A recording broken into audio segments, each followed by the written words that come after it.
Bismillah. Assalamualaikum warahmatullahi wabarakatuh. Alhamdulillah alladzi a'azzana bil Islam wa akramana bil iman wa hadana bi hadi sayyidil anam. Afdhalus salati wa atammus salam ala imamil anbiya sahibil liwa'il hamdi wal maqam Abdul Qasim Muhammad ibn Abdullah sallallahu alaihi wasallam tasliman katsira, amma ba'd. Jamaah sekalian, kita bersyukur kepada Allah yang masih sayang kepada kita. Sebagaimana kata Nabi Muhammad, man yuridillah bihi khairan yufaqihu fiddin. Man barang siapa yuridullah, barang siapa yang Allah kehendaki dalam kebaikan, maka Allah Subhanahu wa taala yufaqih, Allah Ta'ala akan sibukkan ia dalam urusan agama. Maka hadirin yang muliakan Allah Ta'ala, sejauh mana seseorang disayang oleh Allah, maka sejauh itu Allah Ta'ala akan sibukkan ia dalam urusan yang berhubungan dengan agama Allah Subhanahu wa Ta'ala. Maka hadirin yang mulia, maka nikmat yang Allah titipkan kepada kita ini, bagaimana yang kita risaukan, bagaimana selalu kekal dalam kehidupan kita. Karena Nabi mengatakan innamal a'malu bil khawatim, sesungguhnya amal kalian itu dilihat di akhir kehidupan kalian. Karena tidak sedikit orang yang awalnya lurus akhirnya bengkok, yang awalnya solih akhirnya toleh. Maka hadirin yang mulia, maka penting bagi kita untuk selalu apa? Untuk selalu mengontrol yang dikontrol itu adalah hati kita. Hati kita ini cenderung kepada selain Allah apa kepada Allah. Allah mengatakan kalla bal rana ala qulubihim ma kanu yaksibun. Sekali-kali kata Allah Subhanahu wa taala, apa yang mereka lakukan akan menutup hati-hati mereka.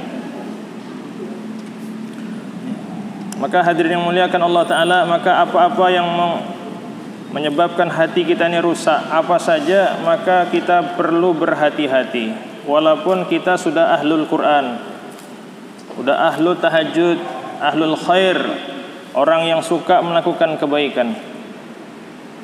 Maka di sini hadirin mulia, kami sedikit akan menyampaikan di dalam kitab Nasaihul Ibad an ba'dil hukama, dari sebagian hukama. Hukama di sini dijelaskan al-auliya, yaitu kekasih-kekasihnya Allah. Jadi sebagian para aulia mereka berkata di dalam kitab ini, la tahqirudz dzunubas shighar. Janganlah kalian merendahkan dosa-dosa yang kecil. Kadang-kadang terlintas di otak kita, itu kan kecil, enggak gede. Maka hadirin yang mulia, maka di dalam kitab ini orang-orang yang dicintai oleh Allah taala mereka berkomentar. Mereka berkata bahwasannya kita jangan sekali-kali merendahkan dosa-dosa kecil.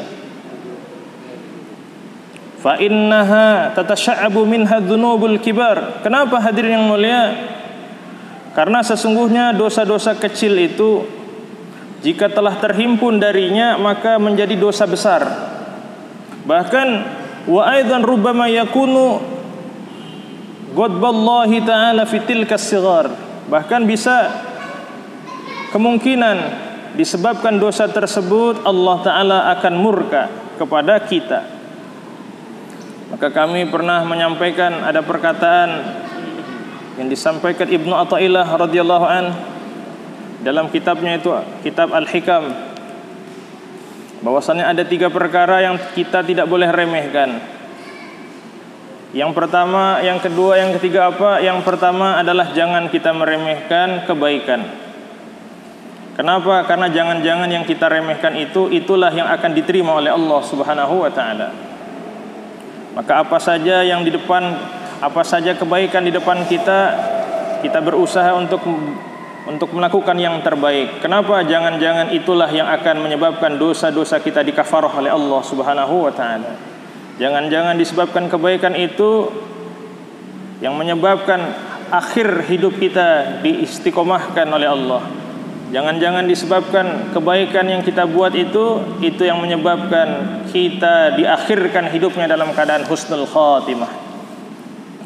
Maka ketika kita dihadapkan di hadapan satu kebaikan apa saja, baik itu berhubungan kepada perintah Allah, baik berhubungan kepada hablum minan nas, maka hendaklah kita berusaha untuk melakukan yang terbaik. Jadi walaupun itu kecil Pak, senyum sesama muslim kan, salam-salaman sesama muslim, dan seterusnya dan seterusnya. Kedua apa hadirin yang mulia? Yang kedua adalah jangan meremehkan kemaksiatan, walaupun itu sebesar biji dzarrah. Karena jangan-jangan ketika kita berusaha meninggalkan kemaksiatan yang kita anggap itu remeh, itulah yang menyebabkan kita di husnul khotimahkan oleh Allah Subhanahu wa taala. Bahkan hadirin yang dimuliakan oleh Allah taala, dijelaskan oleh Imam Ahmad bahwasannya idza marida qalbuk bi kathrati dzunub. Jadi apabila hati kamu itu sakit. Jadi artinya di sini walaupun kami tidak menyampaikan secara tafsiliyah, di sini disampaikan bahwasannya sakitnya hati kita ini salah satu sebabnya adalah kathrati dzunub, banyak melakukan maksiat. Nah, maksiat yang umum ini Pak, kata para ulama ini lahir dari tiga anggota badan. Yang pertama lahir dari mata, yang kedua lahir dari mulut, yang ketiga lahir dari hati. Sehingga hadirin yang mulia, seorang alim Syekh Umar Palanpuri, ulama Hindustan di zamannya, bahkan termasuk min kibaril ulama wal aulia fi zamanihi, pada zamannya beliau mengatakan dikala seseorang bisa menjaga 3 anggota badan ini Pak, matanya dijaga, lisannya dijaga, hatinya juga dijaga, insyaallah kata beliau Allah akan mengakhirkan hidupnya husnul khatimah. Maka hadirin yang memuliakan Allah Subhanahu wa taala, di sini disampaikan ketika kita banyak melakukan maksiat, walaupun maksiat yang kita anggap kecil, itu akan menyebabkan hati kita sakit. Sehingga apabila hati kita sakit Pak, maka di sini disampaikan kalla balarana ala qulubihim ma kanu yaksibun. Sehingga apa saja yang kita buat karena hati kita sedang sakit, ini menghijabi nur kalamnya Allah, nurnya Allah Subhanahu wa taala sampai dalam kehidupan kita. Sehingga walaupun kita rajin melakukan kebaikan ya Pak ya, tapi di situ hati kita sedang rusak ya kan, sehingga kebaikan yang kita buat itu sepertinya tidak ada gunanya. Maka di samping kita makan obat Pak ya, nah, sebagaimana kalau kita sakit apa kata dokter, sakit perut, nah, kita dikasih obat, tapi kata dokter kamu jangan ini jangan itu ya, jangan makan sambal, makan obat jojong Pak ya, nah, 1 hari 3 kali, nggak salah pagi siang, tapi makan sambal nambah semangat, masya Allah. Nah, akhirnya apa, diopenamo Pak, masya Allah. Maka hadirin yang muliakan Allah Subhanahu wa taala, di samping kita diperintahkan untuk melakukan al-ma'murat, perintah-perintah, maka di balik perintah Allah juga ada manhiyat, ada larangan. Maka salah satu di antaranya adalah meninggalkan maksiat. Maka hadirin rahimakumullah, maka ba'dul auliya, sebagian wali-wali Allah mengatakan la tahkirudz dzunuba shighar, janganlah kamu merendahkan dosa-dosa kecil. Nah, dosa yang hari ini kita umumlah katakan, yang kita sering buat ini dosa yang berhubungan dengan mata, kemudian mulut, ya kan? Nah, mulut sikit-sikit gosipin orang, ya kan? Sikit-sikit suuzon kepada seseorang.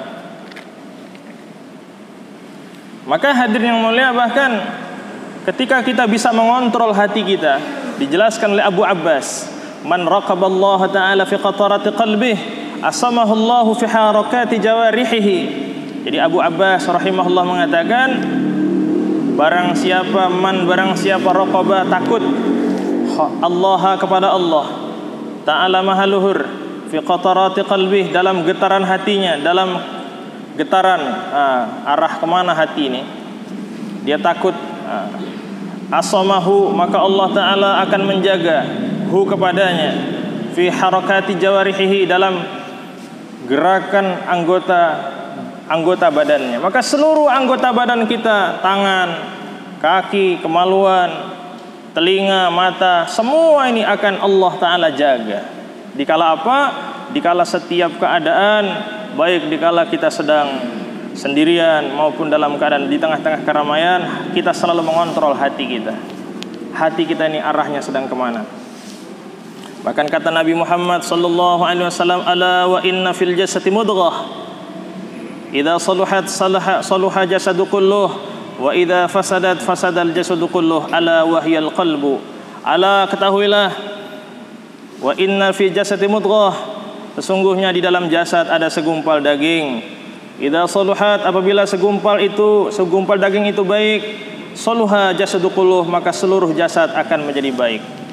Maka otaknya akan lurus dalam berfikir, kemudian kedua matanya pun akan mudah melihat kebaikan, kemudian lisannya pun akan lurus dalam berbicara, demikian pula kedua kakinya, dan seterusnya dan seterusnya. Wa idza fasadat, namun sebaliknya apabila segumpal daging tersebut fasad, rusak, fasadal jasadu kulluh, maka seluruh jasad yang lain pun akan rusak. Ala, ketahuilah, kata Nabi, ala wahiyal qalbu, segumpal daging itu adalah hati. Maka hadirin rahimakumullah, bahkan terkadang kita nih Pak, kadang kita diuji, ya kan, tiba-tiba kita nggak suka sama orang, tapi akhirnya ketemu kadang sama orang itu kan, ya Pak ya. Nah, maka di sini disampaikan di dalam kitab ini, maka disampaikan di dalam kitab ini, Fudail bin Iyad, beliau mengatakan, man adhara li akhihi wudda was-safa'a bilisanihi wa admara lahu al-adawata wal bughdha la'anahu Allahu wa asammahu wa a'ma basirata qalbihi.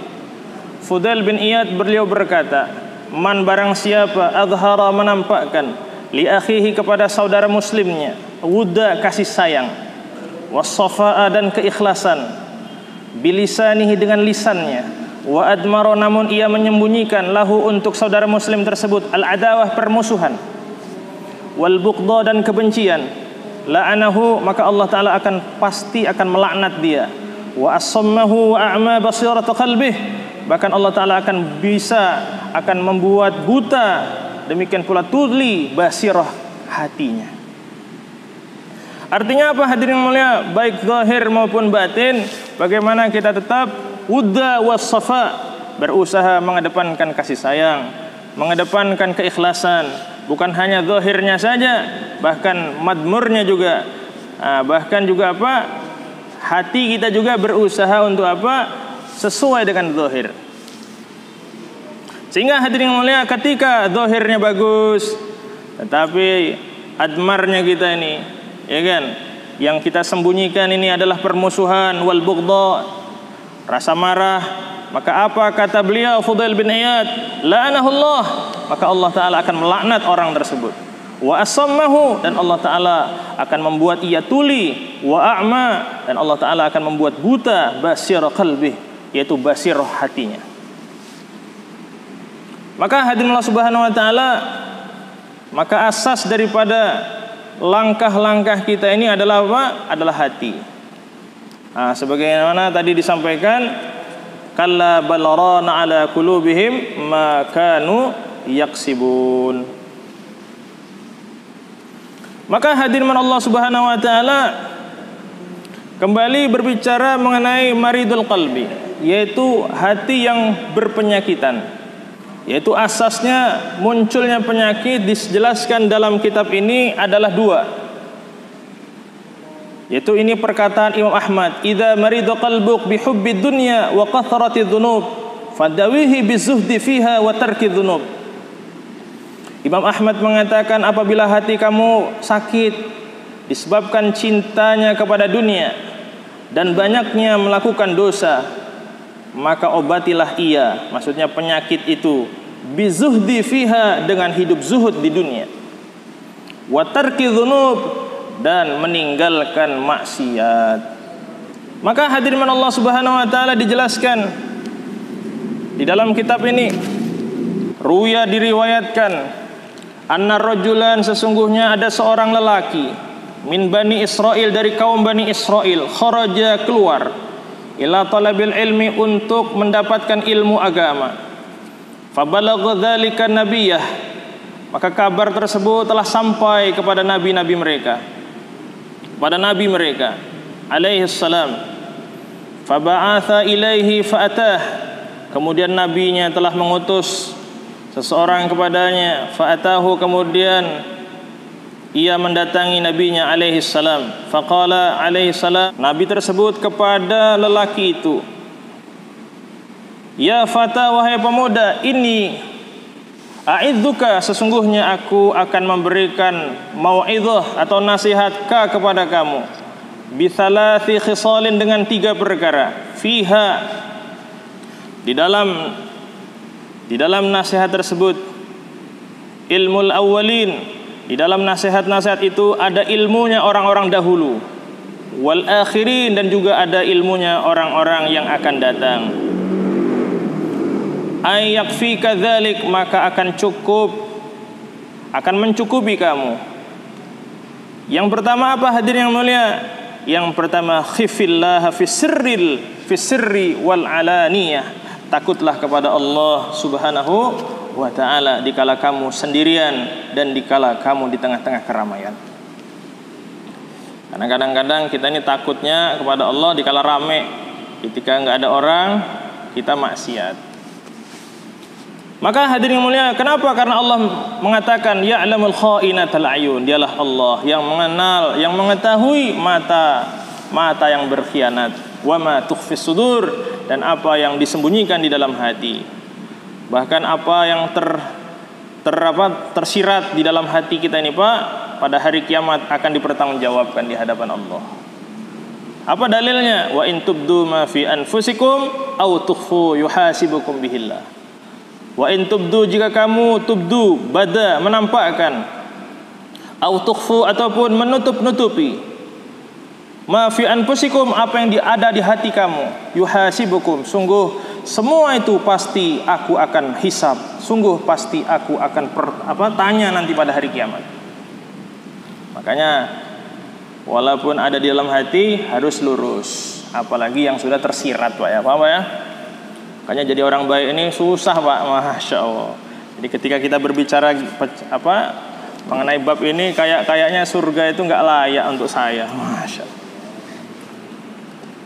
Nah, ini namanya ilmu tasawuf, bukan tak sanggup, Pak, masya Allah.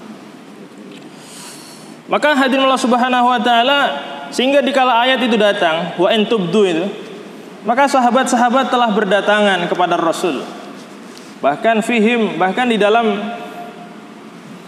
jumlah orang-orang yang datang itu ada Abu Bakar, Pak. Kemudian mereka berkata, ya Rasul, ma ja'at al-ayatu asyaddu min hadhil ayah. Wahai Rasulullah, sungguh telah datang, ma ja'at, tidak pernah datang kepada kami ayat-ayat yang jauh lebih berat dari ini ayat. Nah, tengok aja, jangankan yang alaniyahnya, Pak, yang kelihatan, bahkan yang sirnya saja, yang dirahasiakan saja, itu pasti akan dipertanggungjawabkan nanti pada hari kiamat. Masya Allah. Sehingga para sahabat curhat berat. Kemudian Nabi bertanya, ya ashabi, hal turiduna an takunu, hei sahabat-sahabatku, apakah kalian menghendaki an takunu, kalian akan menjadi kal Yahud, seperti orang-orang Yahud? Nah, orang-orang Yahudi itu apa, Pak? Nah, mereka berkata sami'na wa asaina. Jadi mereka tahu, tetapi mereka mengingkari apa yang mereka dapatkan dari perintah-perintah ilah Allah. Maka sahabat menjawab, la ya Rasul, tidak wahai Rasul. Qulu, kalau begitu katakanlah, sami'na wa ata'na ghufranaka rabbana wa ilaikal masir. Sami'na, kami dengar, wa ata'na, dan kami pun siap untuk mentaati. Ghufranaka, semoga Allah mengampunkan kami, wa ilaikal masir, dan kepada engkau tempat kembali. Maka hadirin rahimakumullah, Jadi artinya kita disuruh oleh Allah sami'na wa ta'na, baik zahir kita maupun batin kita. Masya Allah. Sehingga hadirin mulia, selepas itu para sahabat diam. Ya udah, ikut aja kan. Nah, maka hadirin rahimakumullah, pergi dari kaum Bani Israel untuk menuntut ilmu, maka nabinya telah mengutus kepada ia, sehingga seseorang tadi datang, kemudian Nabi itu berkata kepada laki-laki ataupun pemuda tersebut, ya fata inni u'idzuka bi thalathi khisalin fiha ilmul awwalin wal akhirin. Wahai pemuda, sesungguhnya aku akan memberikan kepada kamu nasihat, satu nasihat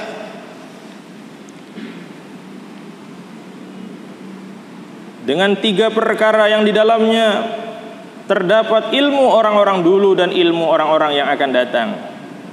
Yang pertama apa hadirin melihat 3 perkara itu? Khifillah fisr wal alaniyah. Takutlah kepada Allah dikala kamu sendirian dan dikala kamu di tengah-tengah keramaian. Ataupun sir di sini yaitu berhubungan dengan sesuatu yang kamu rahasiakan. Jadi walaupun di tengah-tengah keramaian, yang hati kita tetap cenderungnya kepada Allah Subhanahu wa ta'ala. Hati-hati Pak, jadi maksiat hati ini banyak sekali. Contoh, Bapak punya duit banyak nih, mau kemana? Ke Jakarta. Maka akhirnya gara-gara banyak duit tenang. Tapi tenangnya bukan karena Allah, tapi karena banyak duit. Bahkan kadang-kadang ngasih kawan-kawannya, kalian gak usah susah, tenang aja, Anda banyak duit. Masya Allah, ini juga termasuk maksiat Pak. Gara-gara kita, orang cenderung kepada kita. Masya Allah.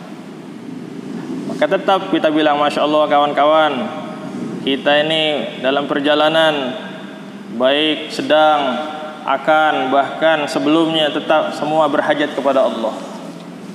Walaupun saya punya duit, Allah kuasa tidak menyampaikan saya dan antum-antum. Masya Allah. Bicaranya iman. Kita punya kendaraan, walaupun kendaraannya baru keluar dari dealer Pak, maka jangan cenderung kepada kendaraan. Gara-gara kendaraan ini pasti nyampe Jakarta. Masya Allah. Nggak taunya di tol tabrakan, nggak nyampe. Masya Allah. Ya kan? Nah ini namanya sir juga Pak. Nah, Masya Allah. Makanya kita selalu belajar sampai mati. Kemudian yang kedua apa hadirin rahimakumullah, wa amsik lisanak anil khalqi la tudzakiruhum illa bi khairin. Tahanlah, amsik, tahanlah lisanmu, anil khalqik, dari manusia. Maksudnya apa? Janganlah tudzakir, janganlah kamu menyebutkan mereka kecuali kebaikannya saja. Nah, jadi seperti itu Pak. Wa amsik lisanak anil khalqi. Jadi kita tahan lisan kita. Bahkan sekarang ini banyaknya apa Pak? Banyak diam. Tapi diamnya itu zikir ya. Makanya kita latihan setiap hari targetnya baca Quran minimal 1 juz, sholawat minimal 1000, tahlil 1000. Masya Allah. Akhirnya apa? Nggak ada kesempatan untuk bicara sia-sia. Kenapa kita sering bicara sia-sia? Karena nggak zikir. Dikir pagi petang nggak mau, habis asar langsung kumpul ngobrol, Pak ya. Baca Quran malas, senangnya kumpul ngobrol. Baru sedikit kumpul sudah bicaranya ke sana kemari. Kemudian hadirin yang mulia, dan yang ketiga, wangdur khubzak, lihatlah rotimu. Masya Allah. Alladzi ta'kuluhu hatta yakuna minal halal. Lihatlah makanan kamu yang kamu sedang makan itu sehingga ia adalah dari jalan yang halal. Apa ya? Wangdur khubzak, lihatlah makanan kamu. Alladzi ta'kuluhu, yang mana kamu memakannya, hatta yakuna minal halal, sehingga adanya makanan itu dari sumber yang halal. Famtana'al fata 'anil khuruj. Akhirnya apa? Pemuda tadi tertahan dari keluar. Akhirnya dia nggak keluar mondok. Mungkin ya itu tadi. Akhirnya diperbaikin tadi 3 perkara itu. Makanya orang-orang dulu itu Pak, sebelum dia belajar ilmu agama banyak riadohnya. Ada yang suruh puasa dulu lah. Bahkan dekat Pondok Temboro itu ada Kiai Muhammad. Itu saya pernah keluar ke sana, pernah silaturahmi ke sana sama kawan-kawan. Itu sambil mondok disuruh puasa 7 tahun ngerawat. Masya Allah. Jadi ngerawat itu Pak nggak makan nasi. Waduh, bid'ah itu Ustadz. Nabi juga pernah ngerawat Pak, nggak makan roti. Nggak makan roti, makannya apa? Sawadain, yaitu makan kurma dan air zam-zam saja. Selama berapa? Selama 3 hilal. Selama 2 bulan berturut-turut. Dalam kitab Hayatus Sahabah. Jadi Nabi, ya kan, tidak ada, bahkan bukan hanya Nabi, satu keluarganya Nabi, tidak ada sesuatu yang beliau bisa jumpai pada 3 hilal itu kecuali hanya 2 benda, air zam-zam dan kurma. Masya Allah. Nah, kalau bapak mau coba-coba boleh Pak, insya Allah Pak ya. Minimal pas Senin 1 hari, puasa 1 hari ngerawat. Masya Allah. Maka hadirin subhanahu wa ta'ala, maka 3 perkara ini betul-betul Pak, betul-betul menjadi pelajaran kepada saya juga, kepada antum sekalian. Yang pertama apa tadi? Khifidlaha fi sirril wal alaniyah. Jadi hendaklah kita takut kepada Allah dalam urusan rahasia dan dalam urusan terang-terangan. Nyogok-nyogok itu kan sir Pak ya. Kemudian wa amsik, hendaklah kita selalu memperhatikan lisan kita. Jangan sampai lisan kita ini, ya kan, menceritakan apa? Mengenai keburukan, keburukan kecuali sesuatu yang dibolehkan oleh syariat. Karena ghibah itu ada 5 Pak. Jadi bukan semua ghibah itu diharamkan. Contoh, Bapak ngelihat tetangga Bapak itu kemalingan motornya. Bapak tahu yang maling itu siapa? Yang maling itu ya nggak jauh rumahnya, kan Bapak ceritain sama polisi. Nah ini ghibah juga, apa ya? Nah ini menceritakan keburukan, tetapi menceritakan keburukan yang dibolehkan oleh syariat. Misalnya Bapak diancam sama seseorang, datang ke polisi, Pak, si A telah mengancam saya. Nah ini keburukan juga, nah, ini dibolehkan. Jadi tidak semua yang namanya buruk kalau diceritakan itu nggak boleh. Tapi ada beberapa poin yang dibolehkan. Bahkan setengah para ulama mewajibkan. Mungkin setakat itu dulu Pak. Kalau ada yang ditanyakan, karena beberapa menit lagi masuk waktu sholat. Silakan. Astagfirullah. Oke. Kebanyakan cenderungnya manusia ini bersandar kepada manusia. Oke. Seorang yang karyawan itu kan pasti takut dengan manajernya gitu. Kita harus bersandar kepada Allah. Apapun yang kita. Nah, bagaimana menyikapi hal tersebut? Nah, sekarang pertanyaannya bagaimana melihat fenomena kenyataan seorang karyawan. Ya, jadi kita berusaha menyempurnakan hak dengan jujur, walaupun resikonya dipecat. Itu jadi takut kepada Allah. Misalkan disuruh bohong, ya kita nggak mau, walaupun resikonya, karena akhillau yawma idzin ba'duhum li ba'din adu illal muttaqin. Kata Allah, pertemanan, persahabatan di dunia ini pada hari kiamat akan memunculkan permusuhan. Jadi kalau kita hari ini tujuannya bukan Allah Pak, munculkan permusuhan pada hari kiamat. Betul. Illal muttaqin, kecuali pertemanan, persahabatan yang didasari karena takut kepada Allah. Insyaallah Pak ya. Alhamdulillah Pak sekalian, Allah Subhanahu wa taala telah memberikan taufik kepada kita sekalian untuk sama-sama thalabul ilmi. Semoga pengajian yang kita buat diterima oleh Allah dan sebagai wasilah sampainya kemudahan dalam urusan kita dan urusan kaum muslimin. Allahumma amin. Subhanallah bihamdihi, subhanakallah bihamdika, asyhadu an la ilaha illa anta astaghfiruka wa atubu ilaik. Wassalamualaikum warahmatullahi wabarakatuh.